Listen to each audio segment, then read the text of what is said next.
ആഘോഷങ്ങൾ അവസാനിച്ചാലും VM super വാല്യുവിൽ ഓഫറുകൾ അവസാനിക്കുന്നില്ല. ഒരു വീട്ടിലേക്ക് വേണ്ട എല്ലാ സാധനങ്ങളും ഒരു കുടക്കീഴിൽ. VM Super Value and Digi World, Chelakkara, Mullurkara, Vazhakkode.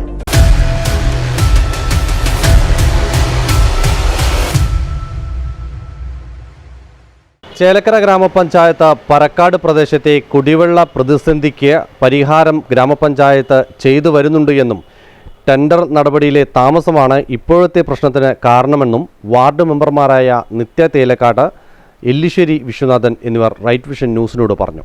അതോടൊപ്പം തന്നെ പ്രതിപക്ഷ നേതാവ് ടി ഗോപാലകൃഷ്ണൻ വസ്തുതാവിരുദ്ധമായ പരാമർശമാണ് കാര്യത്തിൽ നടത്തിയതെന്നും അവർ കുറ്റപ്പെടുത്തി.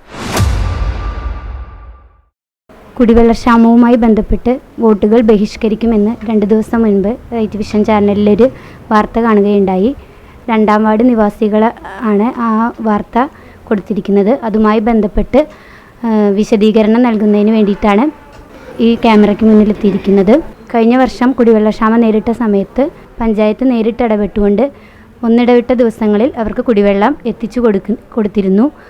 അതുകൂടാണ്ട് അവിടെ പരക്കാട് കുടിവെള്ള പദ്ധതിയിൽ നമ്മൾ പുതിയ ബോർവെൽ അടിക്കുകയും അതിൻ്റെ മോട്ടോർ ഷെഡ് തുടങ്ങിയ പ്രവർത്തനങ്ങൾ ഇപ്പോൾ ടെൻഡർ കഴിഞ്ഞിട്ടുണ്ട്. അതേക്കുറിച്ച് അത് 3-ാം വാർഡിലെ കുടിവെള്ള പദ്ധതിയാണ്. അതേക്കുറിച്ച് 3-ാം വാർഡിലെ മെമ്പർ വിശദീകരണം നൽകും. 3 ദിവസം മുന്നേ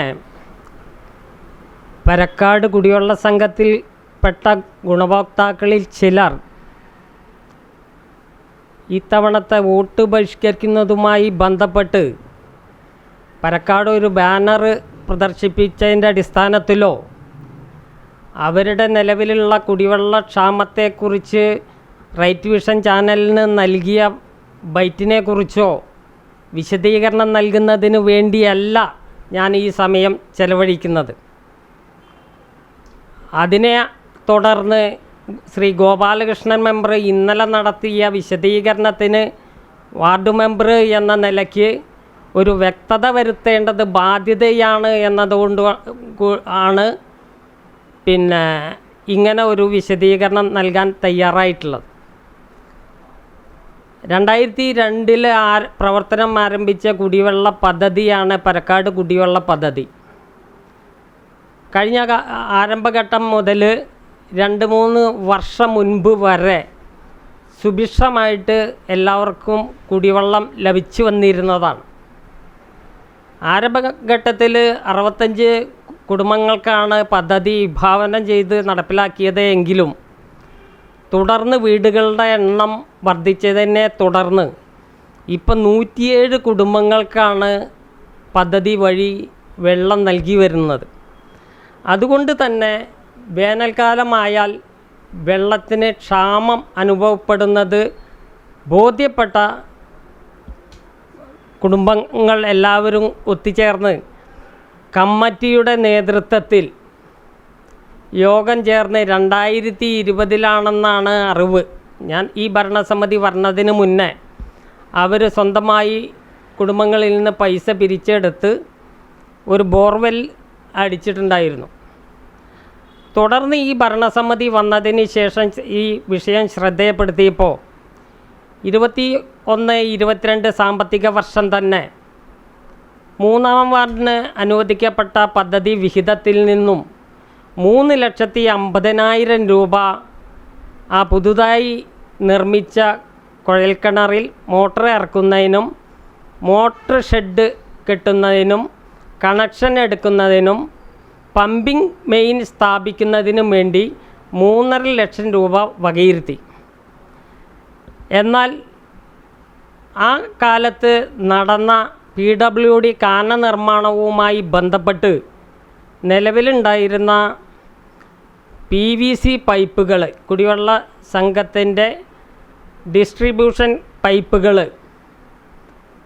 കാന നിർമ്മാണവുമായി ബന്ധപ്പെട്ട് നാശമായി എന്നതുകൊണ്ട് തന്നെ അവിടെ പിന്നെ PVC പൈപ്പ് സ്ഥാപിക്കാൻ കഴിയില്ല എന്നതിൻ്റെ അടിസ്ഥാനത്തിൽ കരാറുകാരനോട് വിളിച്ച് സംസാരിക്കുകയും എസ്റ്റിമേറ്റിൽ ആവശ്യമായ ഭേദഗതി വരുത്താം, നമുക്ക് ഇത് എസ്റ്റിമേറ്റിൽ ഉൾപ്പെട്ട പണിയല്ലെങ്കിലും ഈ GI പൈപ്പ് ഇട്ടിട്ട് ആ പ്രശ്നം പരിഹരിച്ചിട്ട് കുടിവെള്ള കുടുംബാംഗങ്ങൾക്ക് വെള്ളം എത്തിക്കുന്നതിനുള്ള ഇടപെടൽ നടത്തണം, നടപടി സ്വീകരിക്കണം എന്ന ആവശ്യപ്പെട്ടതിൻ്റെ അടിസ്ഥാനത്തിൽ കരാറുകാരൻ GI പൈപ്പ് നിർമ്മാണം പൂർത്തീകരിച്ച കാനയ്ക്കുള്ളിൽ കൂടെ സ്ഥാപിച്ച് കണക്ഷൻ കൊടുത്തിട്ടാണ് കുടിവെള്ള ക്ഷാമം പരിഹരിക്കുന്നതിന് അന്ന് തയ്യാറായത്.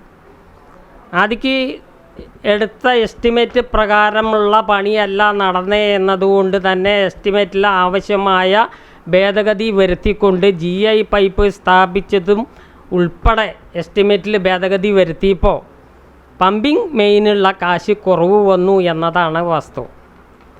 അത് പ്രകാരം 7,210 രൂപ ഈൽഡ് ടെസ്റ്റും ഉൾപ്പെടെ 1,28,196 രൂപ ആ GI പൈപ്പ് സ്ഥാപിക്കുന്നതിനും ഈൽഡ് ടെസ്റ്റ് നടത്തുന്നതിനും ചെലവഴിച്ചു. ബാക്കി 3,50,000 രൂപയിലെ 1,95,000 രൂപയുടെ ഇലക്ട്രിക്കൽ വർക്കും മോട്ടോർ സ്ഥാപിക്കുന്ന പണിക്കും ടെൻഡർ വിളിച്ചു. ആ ടെൻഡർ വിളിച്ചതൊന്നും തന്നെ യഥാസമയം കരാറുകാർ എടുക്കാൻ തയ്യാറായില്ല. അപ്പോൾ ഇത്തരം ഈ കരാറ് ഏറ്റെടുക്കാൻ ലൈസൻസുള്ള കരാറുകാരനെ കിട്ടാൻ താമസമായി എന്നതുകൊണ്ട് നിർമ്മാണ പ്രവൃത്തി ആരംഭിക്കാൻ വൈകി എന്നത് യാഥാർത്ഥ്യമാണ്. അതിൻ്റെ ഭാഗമായിക്കൊണ്ട് അവിടെയുള്ള കുടുംബക്കാർ പ്രതികരിച്ചതിനെ അവർ കുറ്റം പറയാനും കഴിയില്ല. സ്വാഭാവികമായും ഈ വാർത്ത കണ്ടാൽ കാലങ്ങളായിട്ട് അവിടെ വെള്ളം കിട്ടാത്ത പ്രദേശമാണ് എന്നാണ് ഗോപാലകൃഷ്ണൻ മെമ്പറുടെ വിശദീകരണത്തിൽ നിന്ന് തോന്നുക. 2ാം വാർഡ് മെമ്പറും 3ാം വാർഡ് മെമ്പറും വേണ്ട രീതിയിൽ പ്രവർത്തിക്കാത്തതിനെ തുടർന്നാണ് കരാറുകാരൻ എടുക്കാതിരുന്നത് എന്ന് തുടങ്ങിയിട്ടുള്ള രീതിയിലാണ് അദ്ദേഹത്തിൻ്റെ വിശദീകരണം വന്നത്. പദ്ധതി നടത്തിപ്പിൽ കാര്യമായി ഇടപെടുന്ന രീതി വാർഡ് മെമ്പർമാരായിട്ടുള്ള 2ാം വാർഡ് മെമ്പർക്കും 3ാം വാർഡ് മെമ്പർമാർക്കും ഇല്ല എന്ന് പറഞ്ഞത് മനസാക്ഷിക്ക് യോജിക്കുന്നതാണോ എന്ന് ഗോപാലകൃഷ്ണൻ മെമ്പർ വിലയിരുത്തട്ടെ. എന്നെ നേരിട്ടറിയാവുന്ന ഗോപാലകൃഷ്ണൻ മെമ്പർ വിലയിരുത്തട്ടെ.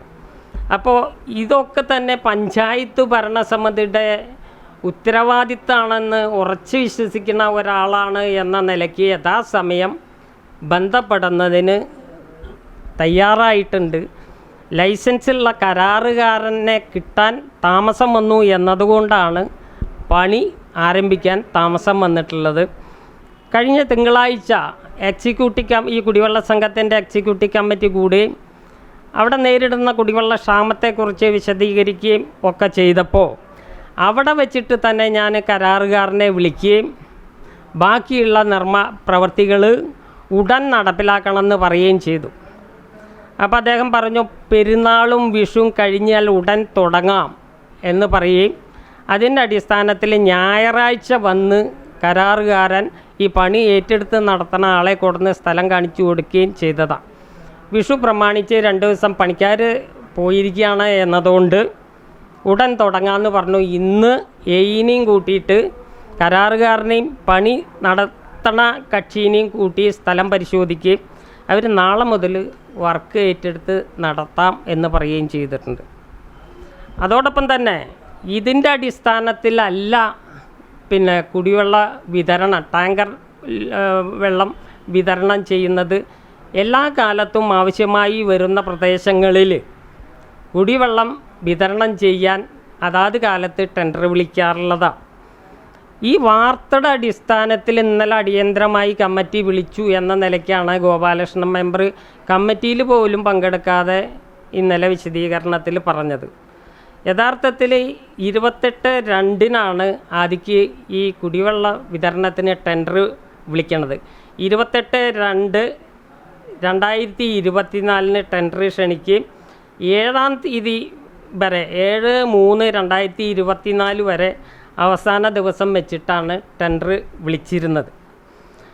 അതുപോലെ തന്നെ അതിൽ ആ ടെൻഡർ ആരും എടുത്തില്ല എന്നതുകൊണ്ട് ഇന്ന് വീണ്ടും ടെൻഡർ വിളിച്ചിട്ടുണ്ട്. 17/4/2024 ഡേറ്റ് ഇട്ട് ടെൻഡർ വിളിക്കുകയും 26/4/2024 ഓപ്പൺ ചെയ്യാവുന്ന തരത്തിലാണ് ക്രമീകരിച്ചിരിക്കുന്നത്. ഇന്നലെ അടിയന്തര കമ്മിറ്റി വിളിച്ചത് തെരഞ്ഞെടുപ്പ് കമ്മീഷൻ്റെ ഉത്തരവിൻ്റെ അടിസ്ഥാനത്തിൽ 12/4/2024 തദ്ദേശ സ്വയംഭരണ വകുപ്പ് അറിയിച്ചതിനെ തുടർന്ന് കുടിവെള്ള വിതരണം തടസ്സമില്ല, അത് വോട്ട് സ്വാധീനിക്കാനുള്ള ഒരു ഘടകമല്ല എന്ന ആ ഉത്തരവിൻ്റെ അടിസ്ഥാനത്തിൽ താൽക്കാലികമായി കഴിഞ്ഞ കാലങ്ങളിൽ അനുവർത്തിച്ചു വന്നിരുന്ന റേറ്റ് വെച്ചിട്ട് തെരഞ്ഞെടുപ്പ് കഴിയണ വരെ തദ്ദേശ സ്വയംഭരണ സ്ഥാപനങ്ങൾ തനത് ഫണ്ട് ഉപയോഗിച്ചുകൊണ്ട് കുടിവെള്ളം ടാങ്കറിൽ ആവശ്യമുള്ള പ്രദേശങ്ങളിൽ എത്തിക്കണം എന്ന ആ ഉത്തരവിൻ്റെ അടിസ്ഥാനത്തിലാണ് ഇന്നലെ അടിയന്തര കമ്മിറ്റി വിളിച്ചേക്കണത്. അതും ഗോപാലകൃഷ്ണൻ മെമ്പർ പറഞ്ഞ പോലെ 26-ാം തീയതി വരെ വെള്ളം വിതരണം ചെയ്യുന്നതിനല്ല, 30-ാം തീയതി വരെ വെള്ളം വിതരണം ചെയ്യുന്നതിനു വേണ്ടിയാണ് ടെൻഡർ വിളിച്ചിട്ടുള്ളത്. 30-ാം തീയതി വരെ വെള്ളം വിതരണം ചെയ്യുന്നതിന് താൽക്കാലിക ടെൻഡർ എഗ്രിമെൻറ്റ് വെക്കണത് 26/4/2024 ശേഷം തുറക്കുന്ന ടെൻഡറിൽ ആരാണോ ടെൻഡർ വെച്ചേക്കണ അവർക്ക് ടെൻഡർ ഉറപ്പിച്ച് അടുത്ത 30-ാം തീയതിക്ക് മുമ്പ് പഞ്ചായത്ത് കമ്മിറ്റി ടെൻഡർ അംഗീകരിച്ച് തുടർന്നും കുടിവെള്ള വിതരണം നടത്തുന്നതിന് വേണ്ടിയാണ് അങ്ങനൊരു തീരുമാനം എടുത്ത് മുന്നോട്ട് പോയിട്ടുള്ളത്. ഇതാണ് യാഥാർത്ഥ്യം. ഈ യാഥാർത്ഥ്യങ്ങൾ ഉൾക്കൊണ്ടുകൊണ്ട് പ്രദേശവാസികളുടെ പരാതിക്ക് അടിസ്ഥാനമില്ല എന്നല്ല ഞാൻ പറഞ്ഞത്, അടിസ്ഥാനമുണ്ട്. അതിന് വിശദീകരണം നൽകാതിരുന്നത് അത് അവരുടെ പ്രയാസങ്ങൾ അവർ അവസരം വരുമ്പോൾ ജനശ്രദ്ധയിൽപ്പെടുത്തുക എന്നത് അവരുടെ ചുമതലയാണ് എന്നതുകൊണ്ടാണ്.